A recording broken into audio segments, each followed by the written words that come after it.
Hello everyone, आप लोगों का स्वागत है हमारे चैनल ग्रेडमिक्स ऑनलाइन कोचिंग में। मेरा नाम है श्रेयस शर्मा एंड आज हम लोग मैथ्स के प्रैक्टिस क्वेश्चंस करने वाले हैं। And the chapter that we are going to discuss today is applications of trigonometry.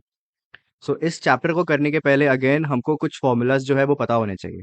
So formulas आपके स्क्रीन पर विजिबल है। These are the trigonometric ratios जो आपको पहले से पता होने चाहिए। अगर आपको नहीं पता है तो प्लीज इस स्लाइड का स्क्रीनशॉट ले लीजिए एंड इसको अपने फॉर्मूला नोटबुक में नोट डाउन कर लीजिएगा, बिकॉज ये आपको ट्रिग्नोमेट्री चैप्टर में भी हेल्प करेंगे as well as applications of trigonometric chapter में भी हेल्प करेंगे। अपार्ट फ्रॉम दीज फॉर्मूलाज आपको ट्रिग्नोमेट्री के स्पेसिफिक एंगल्स के फॉर्मूला भी पता होने चाहिए। दैट इज जितने भी ट्रिग्नोमेट्रिक रेशियोज है उनके एंगल का वैल्यू क्या होता है एट 0, 30, 45, 60 एंड 90। ये आपको मेमोराइज करना है। अगर then the best way to memorize is सिर्फ और सिर्फ साइन का आप याद कर लीजिए। जैसे ही आपने साइन का याद कर लिया, साइन थीटा का आपने अगर वैल्यूज याद कर लिया, कॉस थीटा का value is just the opposite of sine theta का वैल्यू। यानी कि ये अगर 0 से 1 तक जा रहा है तो ये आपका उल्टा हो जाएगा। ये आपका 90 पे 0 आ जाएगा एंड 0 पे 1 आ जाएगा। एंड अगर आपने साइन और कॉस का लिख लिया है देन टैन का निकालना ही बहुत आसान है, because tan is equals to sine upon cos. And अगर आप ध्यान से नोटिस करेंगे तो 0/1 is 0, 1/2/√3/2 is 1/√3, similarly 1/√2/1/√2 is 1। And similarly आप बाकी के सारे भी निकाल सकते हैं। ये 1/0 इज नथिंग बट, मतलब 1/0 इज नॉट डिफाइंड, इसीलिए हम लोग इसको यहाँ पे नॉट डिफाइंड लिखते हैं या फिर डैश डाल देते हैं। राइट, तो साइन थीटा का याद किया आपने और कॉस थीटा और टैन थीटा का निकाल लिया। अब अगर आपको कोसेक थीटा का निकालना है तो साइन थीटा का रेसिप्रोकल इज कोसेक थीटा। ये भी बहुत आसान है निकालना। हाफ का रेसिप्रोकल हो जाएगा 2, 1/√2 का हो जाएगा √2, √3/2 का हो जाएगा 2/√3। 1 का रेसिप्रोकल 1 ही होगा एंड 0 का रेसिप्रोकल करेंगे तो वो क्या हो जाएगा, वो 1/0 हो जाएगा which is again not defined. तो कॉसेक का भी हो गया आपका। अब कॉस का आपने लिख लिया, टैन का लिख लिया है। कॉस का reciprocal will be sec and tan का रेसिप्रोकल विल बी कॉट। तो इन शॉर्ट आपने सिर्फ और सिर्फ साइन थीटा का मेमोराइज किया है एंड उसके बाद आपने पूरा का पूरा टेबल डिराइव कर लिया है। बट आई वुड रिकमेंड कि आप इस टेबल को बहुत अच्छे से बाय हार्ट कर लो, बिकॉज आपके पास एग्जाम टाइम में ये एक्स्ट्रा टाइम लग जाएगा आप लोगों को ये टेबल बनाने में। इसलिए बिकॉज वो टाइम वेस्ट ना हो, आप इसको पहले से अच्छे से मेमोराइज कर लो एंड आपको ये टेबल बनाने की जरूरत ही ना पड़े।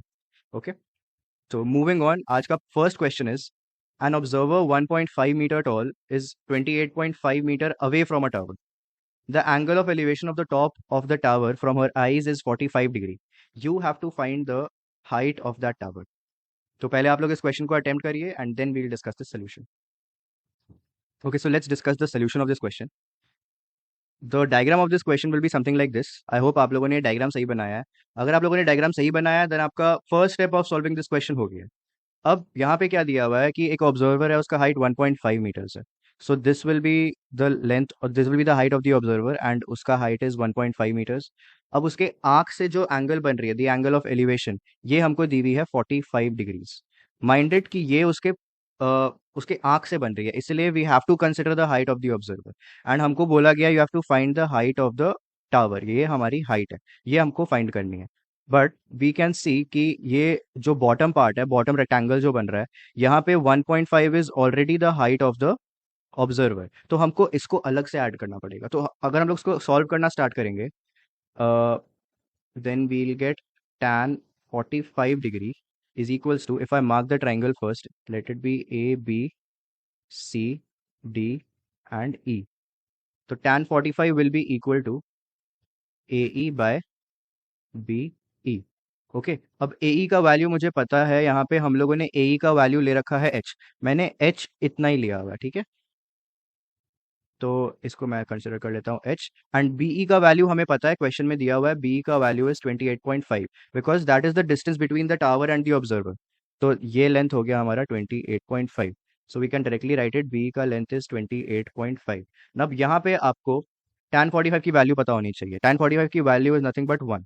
तो हाइट यानी कि H जो AE है वो मुझे मिल गया as 28.5 meters. Okay, now if you look at it carefully, हमको AE नहीं फाइंड करना था, हमको AD फाइंड करना था। AD is the height of the tower. So AD is nothing but AE plus ED। ED हमको पता है, ED is the height of the observer and AE is the height of the tower. AE is the height of the remaining part of the tower. तो AE हम लोगों ने अभी just निकाला, that is 28.5 plus ED, that is the height of the observer is 1.5, is equals to 30 meters। This is our final answer. The height of the tower is 30 meters. I hope आप लोगों को ये question समझ आ गया होगा। If yes, then let's move on to the next question.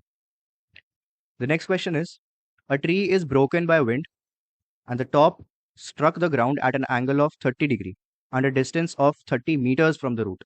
You have to find the whole height of the tree. आप इसको पहले खुद से अटेम्प्ट करिए and then we'll discuss the answer. Okay, so चलिए अब इस क्वेश्चन के सोल्यूशन के बारे में बात करते हैं। तो इस क्वेश्चन का डायग्राम कुछ इस तरह का बनेगा। अगर आप लोगों को ये डायग्राम समझ नहीं आ रहा है तो let me first explain this diagram. यहाँ पे दिया हुआ है, first you are given a tree, एक ट्री दिया हुआ है। तो याद रखिए, whenever you are doing any question of this chapter, यहाँ पे ना आपको लिटरल फिगर्स बनाने की जरूरत नहीं है। अगर हिल बोला है तो आप हिल मत बनाइए, ट्री बोला है तो ट्री मत बनाइए, टावर बोला है तो टावर मत बनाइए। Just sketch a line and इसको नाम दे दीजिए ए बी। राइट, अब उसके बाद कहा है कि this tree is broken by wind. तो सपोज ये इस पॉइंट पे टूटा है, इस पॉइंट पे वो ब्रेक हुआ है। तो ये जो upper part of the tree है ये नीचे की तरफ गिर गया, यानी कि ये टूटने के बाद नीचे की तरफ गिर गया। राइट, तो the top struck the ground at an angle of 30 degree. तो ये जो टॉप था, इस ट्री का टॉप जो था, ये नीचे की तरफ गिरा एंड इसने सपोज यहाँ पे टच किया ग्राउंड को। तो जैसे ही इसने यहाँ पे टच किया ग्राउंड को, ये एंगल बन गया 30 डिग्री। ओके, एंड क्वेश्चन में कहा गया है that you have to find the height of the entire tree, height of the whole tree. तो बेसिकली देखा जाए तो हाइट जो थी पूरी की पूरी ट्री की, वो ए बी थी। And this is nothing but यही वाला पार्ट जो ट्री का नीचे गिरा हुआ है। अब इस डायग्राम में थोड़ा सा उसका स्केल जो रेशियो है वो गलत हो सकता है, पर आप लोगों को ये समझ आ जाना चाहिए। तो मैं क्या कह रहा हूँ कि if this part is x, suppose this part is x, तो ये पूरा का पूरा value will also be x, क्योंकि ये दोनों सेम ही चीज है। वो पेड़ टूटने के बाद नीचे गिरी है, इसलिए उतना पार्ट जो टूटा है वही ऐसे बेंड हुआ है, तो वो दोनों के जो लेंथ होंगे वो सेम ही होंगे। राइट, तो अब आप इस डायग्राम को देखिए जो यहाँ पे साइड में दिया हुआ है। तो यहाँ पे इन लोगों ने इसको वाई लिया है, ये वाई टूटने के बाद नीचे गिरा एंड ये हमारा हाइपोटेन्यूज बन गया ट्राइंगल का। Okay, and the remaining part of the tree which is C A, वो उसको हम लोगों ने एक्स ले रखा है। तो अगर मैं इस क्वेश्चन को स्टार्ट करूं तो मैं यहाँ पे पहले कौन सा रेशियो लेने की कोशिश करूंगा। यहाँ पे we are given the distance of the top जहाँ पे ट्री ने टच किया ग्राउंड को and foot of the tree, उसका डिस्टेंस जो है वो है 30 मीटर्स। राइट, तो 30 मीटर्स मेरा क्या है, एंगल के हिसाब से अगर मैं ध्यान से देखूं तो 30 meters is the adjacent side. Right, adjacent side and x is the opposite side. तो मेरा कौन सा ट्रिग्नोमेट्रिक रेशियो मैच करेगा इसमें, मेरा टैन मैच करता है, because tan 30 degree will be opposite upon adjacent. तो इन दिस केस अगर मुझे x की वैल्यू फाइंड करनी है तो tan 30 का वैल्यू क्या होता है, 1/√3। अगर आपको ये वैल्यूज याद नहीं है then please you have to learn these values first, and उसके बाद ही आप इस चैप्टर के क्वेश्चंस कर पाएंगे। एंड याद करने का सबसे बेस्ट तरीका इज, आप बुक खोल के उसको मेमोराइज मत करिए, वैसे याद करना बहुत मुश्किल होता है। इंस्टेड आप अपने फॉर्मूला नोटबुक को सामने रखिए and keep on doing questions, practice करते रहिए क्वेश्चंस एक के बाद एक के बाद एक, एंड फॉर्मूलाज देख देख के प्रैक्टिस करिए। If you use the same formula 10 to 20 times, वो अपने आप आपके दिमाग में बैठ जाएगा। तो आपको अलग से उसको याद करने के लिए बैठने की जरूरत नहीं है, आप क्वेश्चन सॉल्व करते रहिए, आपका क्वेश्चन भी सॉल्व हो जाएगा एंड साथ के साथ आपका फॉर्मूलाज भी याद हो जाएगा। Best way of learning formulas. Okay, so opposite का यहाँ पे लेंथ हमारा x है एंड एडजेसेंट का लेंथ हमारा 30 है।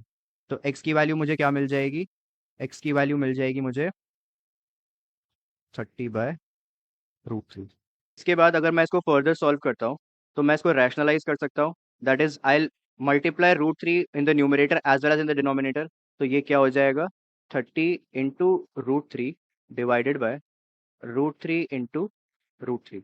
तो √3 will become 3 and 30 √3 will become 30 × √3 will become 30 √3। 3 से 30 कट गया and I will finally get the answer of x as 10 √3। तो मुझे x की वैल्यू मिल गई, पर मुझे फाइंड करना है height of the whole tree.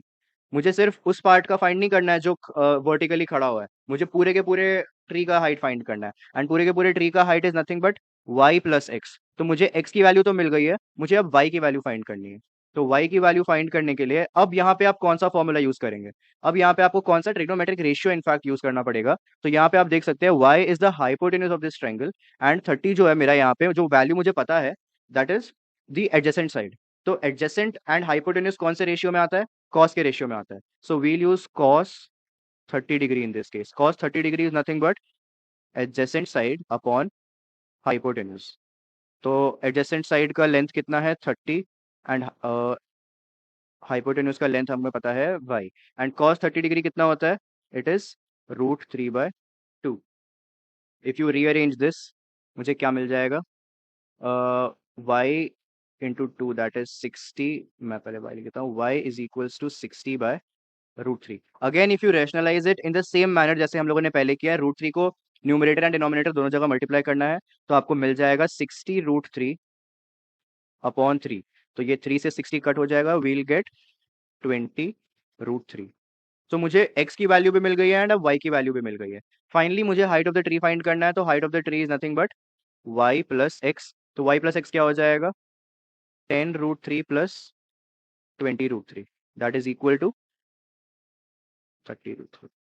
So 30√3 is the final answer. हमारा height of the tree is 30√3 meters. This is the required answer. Now please keep in mind, अगर क्वेश्चन में ये मेंशन किया होता कि take the value of √3 as 1.73, जो भी दिया होता 1.73 ऐसे यूजुअली होता है, सो आपको यहाँ पे लास्ट में √3 के जगह पे 1.732 डाल के उसको कैलकुलेट करके शो करना पड़ता, अदरवाइज आपके मार्क्स कट हो जाते। आपके आपका फाइनल आंसर जो होता है वो 30√3 नहीं होता, 30 इंटू 1.73 के बाद जो भी आपका आंसर आता वो होता, इफ वो क्वेश्चन में मेंशन रहता कि आपको √3 का वैल्यू 1.73 लेना है। If it is not mention that you can leave the answer at √3 also, यहाँ पे आपके मार्क्स कट नहीं होंगे। ओके, सो आई होप आप लोगों को ये क्वेश्चन भी समझ आ गया है। If yes then let's move on to the next question. Third question है, an aeroplane at an altitude of 200 meters observes the angles of depression of opposite points on the two banks of a river to be 45 degree and 60 degrees. You have to find the width of the river. अब जैसे जैसे हमारे questions बढ़ रहे हैं आगे, उसी के साथ साथ थोड़ी थोड़ी डिफिकल्टी लेवल भी बढ़ती जा रही है। ओके, सो आपका एक बहुत अच्छा प्रैक्टिस हो जाएगा, because these questions are very very important from exam point of view. And trust me, अगर आप ये क्वेश्चन सॉल्व कर पा रहे हो या आपको अच्छे से ये क्वेश्चन समझ आ जा रहे हैं, देन आप लोगों ने ये चैप्टर बहुत अच्छे से कर लिया है।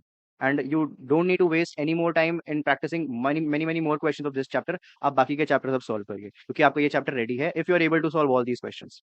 Okay, try this question and then we'll discuss the solution. Okay, तो चलिए अब बात करते हैं इस क्वेश्चन के सोल्यूशन के बारे में।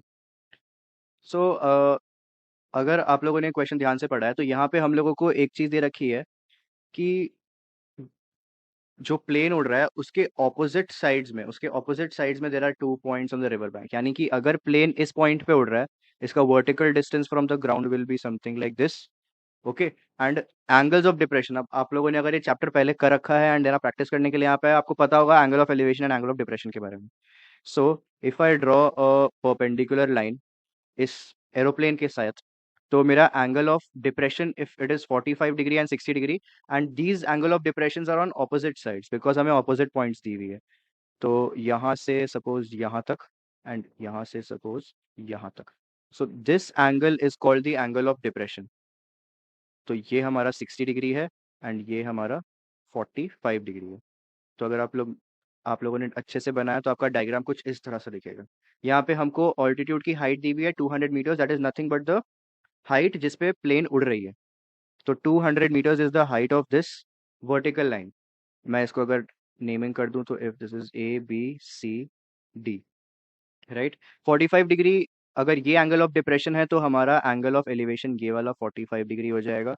You know angle of depression is equal to angle of elevation, यहाँ पे हमेशा वैसे रहेगा। ओके, तो अब हम लोगों को क्या फाइंड करना है, we have to find the width of the river. Width of the river is nothing but the length of BD, because ये डी एंड बी जो है, these are the opposite sides of a river bank, right. And ये opposite sides अगर है, तो BD पूरा का पूरा रिवर का विड्थ है। ओके, सो यहाँ पे मुझे दो ट्राइंगल्स मिल रहे हैं, एक ABC एंड एक ACD। आई होप आप लोगों का डायग्राम भी कुछ इस तरह बना है, if not then please check कि आप लोगों ने कहाँ पे गलती की है। ओके, सो BC का लेंथ अगर मैं ले लेता हूँ X एंड CD का ले लेता हूँ Y, तो इसके बाद हम लोग अपना सोल्यूशन स्टार्ट कर सकते हैं। यहाँ पे मैं ट्रिग्नोमेट्रिक रेशियो कौन सा लूंगा, यहाँ पे अगेन मेरे को जो लेंथ दी हुई है, मेरे को ऑपोजिट साइड की लेंथ दी हुई है। If I consider triangle ABC, मुझे यहाँ पे ऑपोजिट साइड की लेंथ पता है एंड द एडजेसेंट साइड की लेंथ पता है। तो opposite upon adjacent, again I can take tan 45 degree. यहाँ पे ऑपोजिट क्या होगा tan 45 के, 200 होगा and adjacent will be X। So 45 degree tan का is equal to 1, so 1 will be equals to 200 by X and X will be equal to 200। So मुझे x की value तो पता चल गई अच्छे से, x की value is nothing but 200। Always keep in mind, अगर आपको 45 डिग्री दिया हुआ है, तो वो हमेशा एक आइसोसेलेस ट्रायंगल ही बनेगा, क्योंकि 45 डिग्री 1 होता है, एंड अगर 1 है दैट मीन्स कि opposite side and adjacent side जो है वो हमेशा इक्वल रहेंगे एंड वो हमेशा आइसोसेलेस ट्रायंगल बनाएंगे। तो इसको आप एज अ प्रॉपर्टी भी ट्रीट कर सकते हो। आप लोग जैसे ही डायग्राम देखो एंड 45 डिग्री दिखे आपको, आप तुरंत समझ जाओ कि वो एक आइसोसेलेस ट्रायंगल है, राइट। सो अब मूविंग फॉरवर्ड, x का वैल्यू हमें मिल गया है, लेट्स फाइंड y का वैल्यू। y के लिए भी we'll again use tan, because again opposite upon adjacent side. So tan 60 degree in this case, that will be equal to 200, which is the opposite side of triangle ACD, where angle D हम लोग ले रहे हैं, तो 200 upon y. तो tan 60 degree is equals to root 3, and y will therefore be equal to 200 divided by root 3, right? तो हम लोगों को y की वैल्यू भी मिल गई है एंड x की वैल्यू भी मिल गई है। So therefore width of the river मुझे कितना मिल जाएगा? विड्थ ऑफ द रिवर अभी हम लोगों ने देखा है x का वैल्यू प्लस y का value. So so x plus y will be equal to 200 plus 200 divide by root 3। Okay, अब मैं यहाँ पे रैशनलाइज क्यों नहीं किया? रैशनलाइज मैंने इसलिए नहीं किया बिकॉज 200 जो है वो 3 से डिविजिबल ही नहीं है। सो देयरफॉर मैं उसको कट कर नहीं पाऊंगा, तो उसको रैशनलाइज करके भी कोई फायदा मुझे होगा नहीं, इसलिए मैंने उसको एज इट इज छोड़ दिया है। अगेन अगर आप उसको अपने एंड पे रैशनलाइज कर देते हैं तो वो कुछ गलत नहीं होगा, बट द कंडीशन इज कि आप रैशनलाइज सही से करो, गलत वे में मत करना। Okay, so the answer will be, आप आंसर को यहाँ पे भी छोड़ सकते हो, this is also the correct answer, and आप चाहो तो 200 कॉमन निकाल के 1 प्लस 1 बाय रूट 3 ये भी आंसर लिख सकते हो। So both of these answers are correct. This is the final answer of this question. The width of the river is 200 multiplied by 1 plus 1 by root 3 metres. Okay, so I hope आप लोगों को question समझ आ गया होगा। इस chapter में कोई प्रॉब्लम नहीं है अगर आप इमेजिन सही से कर पा रहे हो उस डायग्राम को, एंड आपको trigonometric ratios as well as उनके रिस्पेक्टिव एंगल्स के वैल्यूज पता है। अगर आपको ये चीजें करनी आती है अच्छे से, आप इस चैप्टर के सारे क्वेश्चंस बहुत ही इजीली क्रैक कर लोगे, ट्रस्ट मी।